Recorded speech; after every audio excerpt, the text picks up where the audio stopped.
Graça e paz, meus irmãos. Que Deus possa nos abençoar nesse nosso dia de número 6 do mês de setembro.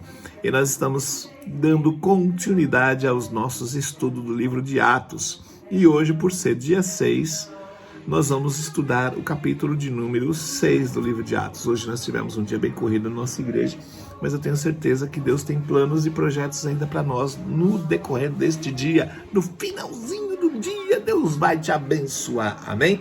Meu nome é Ronaldo Lucchini, sou pastor da Primeira Igreja Batista Renovada em Itanhaém. E nós continuamos no nosso estudo.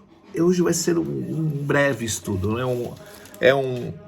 Um livro, um capítulo bem curto, um capítulo que tem apenas 14 versículos, é o Atos 6, somente 14 versículos. Vai ser uma rápida introdução e até finalizando. Por quê? Porque, deixa eu falar uma coisa para vocês. Aqui os nossos apóstolos, os nossos heróis apóstolos, estavam falando a respeito do plano de salvação para as pessoas, estavam divulgando a palavra de Deus através dos seus testemunhos, das suas orações, das suas reuniões. Só que existia uma outra atividade na igreja, que era acolher as pessoas que estavam em vulnerabilidade e acolher também e socorrer as viúvas. Então era necessário se juntar alimentos para levar para as viúvas, era necessário orar pelas viúvas, era necessário a alimentação do povo mais pobre, povo carente. E os apóstolos, eles não conseguiam fazer a pregação da palavra e também o acolhimento dessas pessoas carentes. E aí eles dizem, eu vou ler essa aqui para você entender, para você compreender. 6:1. Ora, naqueles dias, multiplicando-se o número dos discípulos, houve-se murmuração dos helenistas contra os hebreus, porque as viúvas deles estavam sendo esquecidas na distribuição diária de alimentos. Aí. Então, os 12 convocaram a comunidade dos discípulos e disseram, não é razoável que nós abandonemos a palavra de Deus para servir às mesas. Mas, irmãos, escolhi dentre vós 7 homens de boa reputação, cheios do Espírito Santo e da sabedoria, os quais encarregaremos deste serviço. E quanto a nós, nos consagraremos à oração e ao ministério da palavra. Aqui começou a ser ordenados os primeiros diáconos, aquelas pessoas que serviam as pessoas para o bom andamento da reunião. Porque enquanto eles se reuniam, eram servidas mesas, tinha um cafezinho, tinha um pãozinho, tinha um monte de cafezinho, brincadeira, não existia café nessa época. Mas existia a distribuição de alimentos e de bebida para as pessoas, de água para as pessoas. E se os seus apóstolos começassem a fazer isso, eles não teriam tempo para resolver e para responder o questionamento das pessoas. Então eles separaram algumas pessoas para servir e outras para ensinar a palavra de Deus, dedicado à oração e à palavra. E eles fizeram isso, e dentre esses 7, que aqui estão os nomes dele. Cadê? O parecer agradou a toda a comunidade. Elegeram Estevão, homem cheio de fé e do Espírito Santo, Filipe, Prócaro, Nicanor, Timão, Parmenas e Nicolau, prosélito de Antioquia. Apresentaram-nos diante dos apóstolos e esses, orando, lhes impuseram as mãos e eles foram consagrados aos ministérios de servir. A palavra diácono vem do grego e significa servir. Diáconotos significa servir. E aí o versículo 7 diz, crescia a palavra de Deus em Jerusalém e se multiplicava o número dos discípulos. Também muitíssimos sacerdotes obedeciam à fé.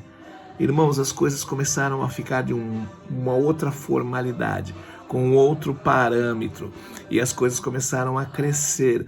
Então, por isso, eles precisavam de pessoas que estavam junto deles. E aí, nesse meio, se acentuou um cabra chamado Estevão.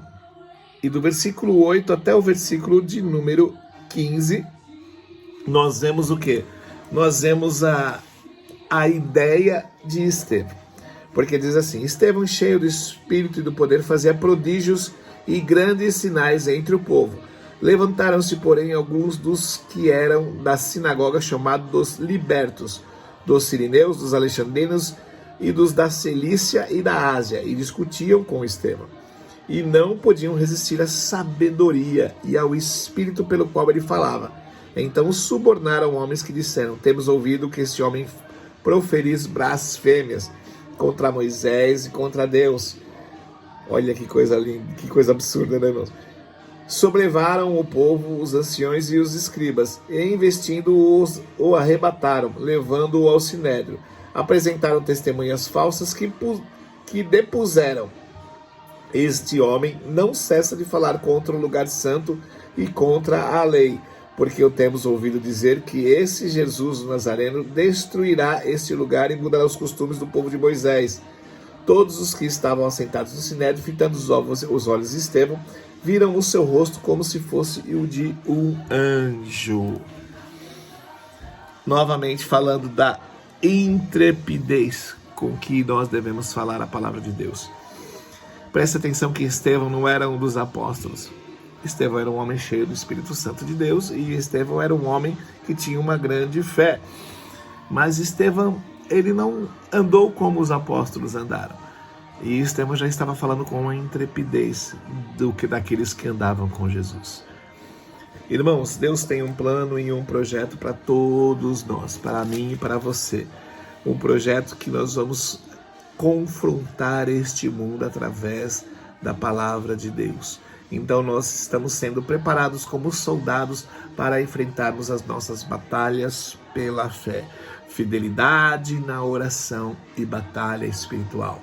É isso que nós vamos ter que fazer durante esses últimos dias que nós estamos passando aqui, não somente na cidade de Itanhaém, mas em todo o Brasil, e por que não dizer em todo o mundo, com a perseguição que está sendo levantada contra as nossas vidas. Todos nós também fomos levantados a servir a Deus. Uns foram chamados para mestres, outros foram chamados para diáconos, outros foram chamados para professores. Você sabe qual é o seu chamado, e você sabe para aquilo que você foi chamado. Agora eu quero desafiar você a tirar da gavetinha os seus dons e os seus chamados e colocar ele em ativação para você. Ative aquilo que Deus chamou você para ser feito, para você fazer.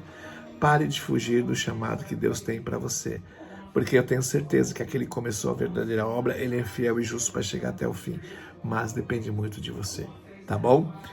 Entregue-se para o Senhor e deixe que as demais coisas Ele vai acrescentar na sua vida.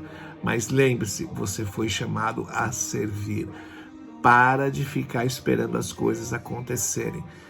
Quando a palavra de Deus fala para descansar no Senhor, não é para dormir no Senhor. É para você continuar fazendo as suas coisas da sua vida, levando Deus na frente de todas as coisas. Tá bom? Que Deus possa te abençoar. Amanhã, sábado, nós vamos falar a respeito do capítulo de número 7. 7 de abril estaremos falando a respeito do número 7, capítulo de número 7.